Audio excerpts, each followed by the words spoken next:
L'histoire des éclaireurs. Le Club des éclaireurs est issu de la création des sociétés de missionnaires volontaires en 1907. C'était une idée de Flora Plumer, directrice du département de l'école du sabbat de la Conférence générale, et de Milton Kern, le premier directeur de la jeunesse de l'Église mondiale. Le Club des missionnaires volontaires juniors a été ajouté en 1909. L'idée de clubs locaux réalisant des activités en extérieur a été proposée en 1922 par Arthur W. Spalding, directeur du département famille de la Conférence générale, qui en 1919 a commencé un petit groupe qu'il a appelé les scouts missionnaires pour les jeunes de sa propre église. Le premier camp à l'extérieur des scouts missionnaires s'est fait à Twirling Lake dans le Michigan en 1926 et à un certain point entre 1927 et début 1928, le terme éclaireur fut utilisé probablement par John Hemkim, le directeur des jeunes de la Fédération du Sud-Est de la Californie. En 1931, la structure des classes pour les futurs missionnaires volontaires juniors ou aventuriers, comme on les appelle aujourd'hui, et pour les éclaireurs ont été mises en place des abbayes à ce qu'on appelait chef camarade, mais en 1951, ça a été appelé chef guide. Les clubs des éclaireurs ont commencé à se propager à travers la division nord-américaine et vers la fin des années 1940,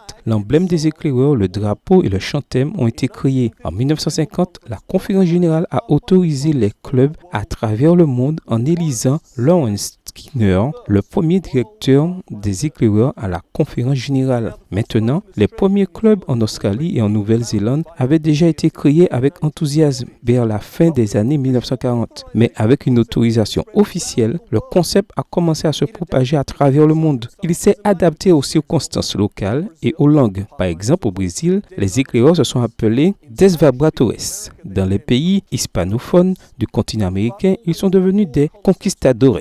Mais toujours, la base du concept a été préservée. Les travaux manuels, les activités en lien avec la santé, les activités sportives en extérieur et le développement spirituel. Aujourd'hui, le Club des éclaireurs est vraiment international. Il y a eu seulement un Américain sur les 5 directeurs nommés à la Conférence générale depuis 1970. Les autres étaient originaires du Brésil, de l'Afrique du Sud, de l'Australie et de l'Espagne. Entre-temps, d'autres spécificités ont été développées en Amérique du Nord. Le premier rassemblement des éclaireurs s'est tenu en 1951 et le premier camporé en mai 1954. Tous les deux en Californie. Ces innovations se sont aussi répandues dans le monde entier. Par exemple, cette rare séquence vidéo du premier rassemblement des éclaireurs en Nouvelle-Zélande est celle de celui organisé par John Trim en 1963 à Christchurch. Certaines choses ont changé. Par exemple, il y a très peu d'endroits, voire aucun, où les gants blancs font encore partie de l'uniforme des filles. Mais il y a des choses incroyables qui demeurent. Apprendre à monter une tente, faire un feu et des nœuds demeurent des activités typiques de l'expérience des éclaireurs. Le premier camporé de la division nord-américaine s'est tenu en 1985 au Colorado. Le troisième camporé de ce genre en 1994 est devenu international et le quatrième en 1999 fut le premier tenu à Roscoff. Le camporé international organisé tous les 5 ans attire de plus en plus de personnes. Des responsables de jeunesse et d'éclaireurs à travers l'Amérique du Nord et le globe l'attendent avec impatience, le préparent et collectent des fonds pour pouvoir aller à Roscoff. La vision de Flora Plumer,